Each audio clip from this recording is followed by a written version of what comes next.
Hello ladies and gentlemen, the knee joint. Anatomy. Basic overview. The right knee here. Just to remind us before we begin, the knee joint is equivalent to the elbow joint in the upper extremity. It is primarily a hinge joint because there are only two motions, the bending of the knee and the straightening of the leg. That's flexion of the knee and extension of the knee. Anterior view, lateral view. Femur, the thigh bone. Going back to anterior view, you've got this bone here, the patella, the kneecap, then you've got the shin bone, the tibia, and you've got the little bone on the side called the fibula. Notice the shape of the patella, sesame seed shaped, hence it is known as a sesamoid bone. The other three bones that I mentioned are long bones. On the femur, if I turn it around, we have got two condyles. These two big knobbly bits, the medial condyle and the lateral condyle. These two condyles on the femur are received by condyles of the tibia, the medial and the lateral condyle of the tibia. The receiving condyles, or the tibial condyles, are relatively shallow, so there is an opportunity for the femoral condyles to slip out of the actual tibia or the tibial condyles due to translational movement, be it partial or complete, so subluxation or dislocation altogether. To prevent this, we've got these grey structures here, and these are your menisci. You will have heard of meniscus. There are two menisci in each knee. I'll show you from the top here. The menisci of the knee, the medial and the lateral. The primary motion, the primary role is to act as shock absorbers, so shock absorption. Otherwise, what they do is they deepen the socket, deepen the plateau, so as to receive the condyles of the femur. In doing so, they prevent the translator movement and therefore subluxation. The menisci are held down against the tibial plateau thanks to small ligaments, tiny ligaments of the knee known as coronary ligaments of the knee. As suggested, there are two, medial, lateral. The medial is slightly thinner, the outer is slightly wider, hence the way to remember this is inner, thinner, outer, stouter. Between the two condyles of the tibia, you have the intercondylar eminence. Now when you look at this from here, you should see a sticky outy bit at the top in a real and a model otherwise. That sticky outy bit is the intercondylar eminence. That intercondylar eminence is there to receive the ACL and the PCL of the knee. Okay, that's what that's there for. So essentially it receives your anterior cruciate ligament and the posterior cruciate ligament. The question then is, where does the anterior and the posterior cruciate ligament originate? And they originate over here between the two femoral condyles. So they originate here in the intercondylar fossa. The direction in which the ACL runs is a typical question, otherwise we need to know.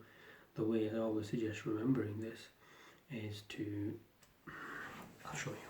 If you stand with your hands in your pocket like so, what you do is, now if you look at the direction in which that finger is, that's how you sort of put your thumb in the actual pocket, and then if you see, once your thumb is in the pocket, you'll see that the finger runs in this direction. The direction in which your finger runs is the direction of the ACL.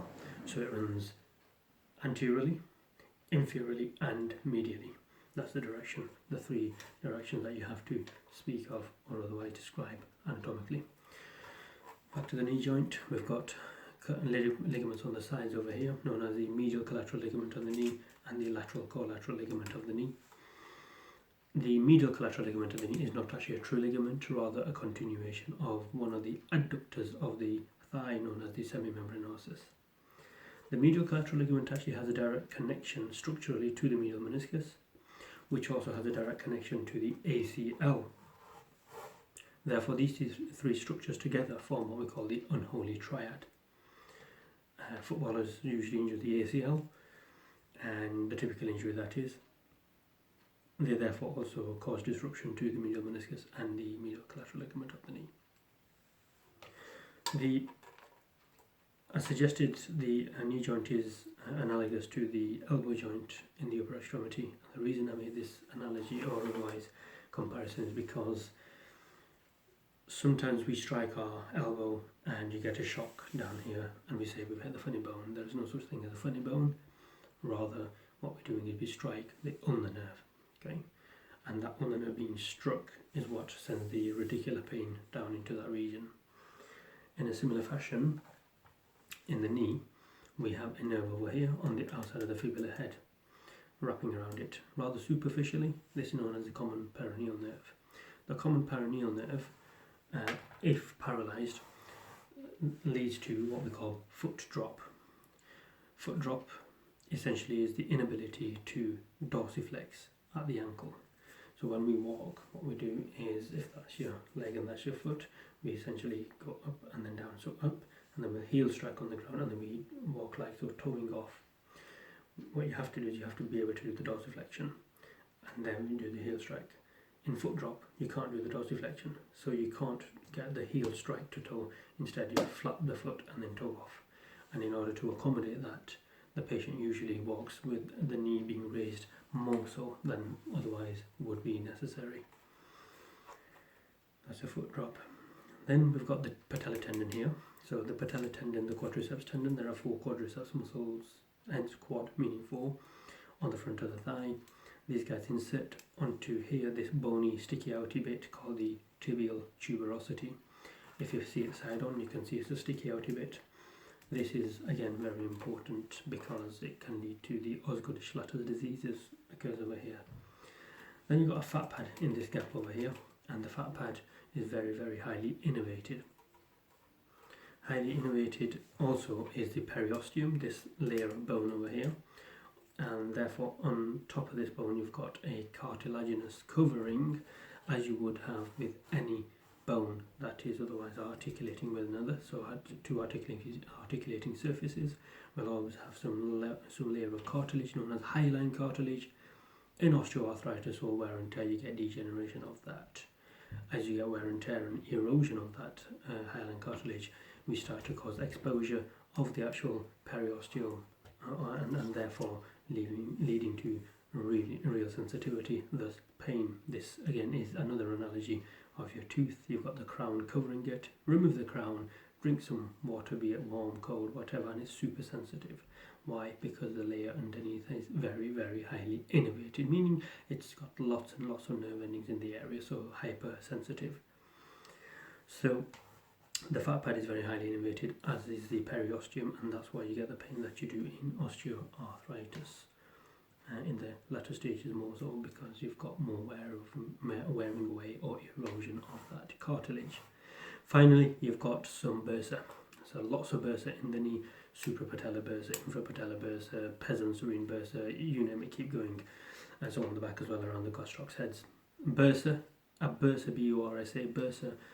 I would use the analogy here, although there isn't necessarily one right in this area, but I'm going to show for demonstration purposes. Imagine there's one here, just where my pencil is here. It's a little structure, just a little one, and what it does is it's like a fluid-filled cushion or a sac, and it sits between the tendon and the bone, and the purpose of the bursa is to prevent excessive friction of the tendon on the bone. So if I cause excessive tension in the actual quadriceps, I would create tension in the quadriceps tendon and therefore the patella tendon because of the continuation. And that would then cause compression of the bursa. If that bursa wasn't there, that tendon would cause direct compression or irritation to the actual bone, and that would lead to massive complications. So the bursa acts as a cushion.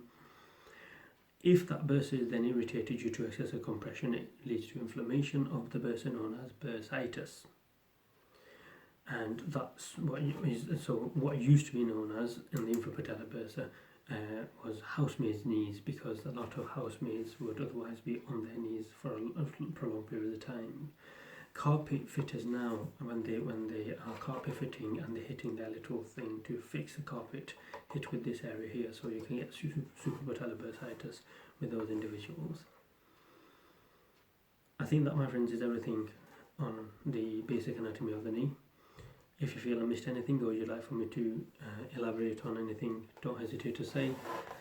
Like the video, comment on the video, and if you feel it's useful, then please feel free to share. Thank you very much.